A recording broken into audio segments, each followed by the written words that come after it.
Hello friends, welcome to our channel. இன்றைக்கி நம்ம வீடியோவில் இட்லி தோசைக்கு மட்டுமே சாப்பிடக்கூடிய ஒரு பெர்ஃபெக்டான சட்னி ரெசிபி தாங்க பார்க்க போகிறோம்.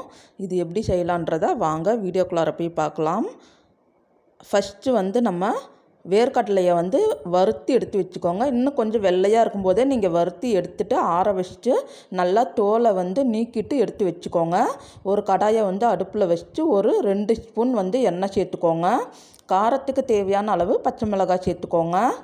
கீறிட்டு சேர்த்துக்கோங்க, அப்போ தான் வெடிக்காது. அது பாதி போல் நல்லா வதங்கினதுக்கு அப்புறமா ஒரே ஒரு பெரிய வெங்காயம் கட் பண்ணி வச்சுருக்கோம், அதையும் சேர்த்துக்கோங்க. ரொம்ப அதிகம் வேண்டாம், இனிக்கும். அதனால் ஒரே ஒரு மீடியம் சைஸ் பெரிய வெங்காயம் போதும்.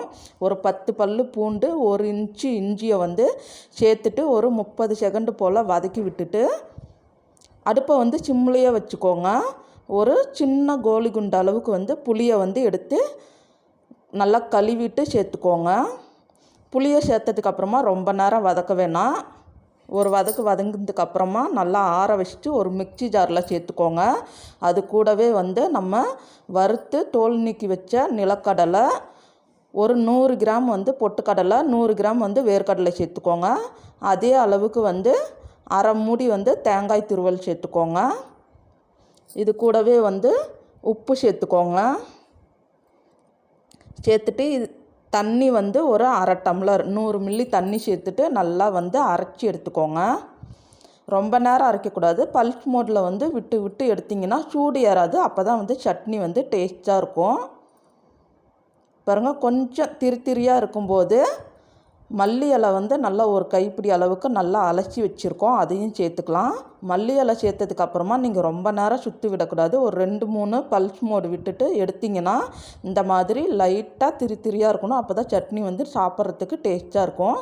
இதுக்கப்புறம் ஒரு பவுலில் சேர்த்துட்டு நீங்கள் உங்களுக்கு எவ்வளோ தண்ணி வேணுமோ அவ்வளோ சேர்த்துக்கோங்க. தண்ணி சட்னியாக வேணும்னாலும் நீங்கள் தண்ணி சேர்த்துக்கலாம். கொஞ்சம் திக்காக வேணும்னாலும், இல்லைன்னா கெட்டி சட்னி தண்ணி சேர்க்காமலே நீங்கள் சாப்பிட்றதா இருந்தாலும் எந்த விதத்தில் சாப்பிட்டாலும் ரொம்பவே டேஸ்ட்டாக இருக்கும். நம்ம இந்த அளவுக்கு தண்ணி சேர்த்துருக்கோம்.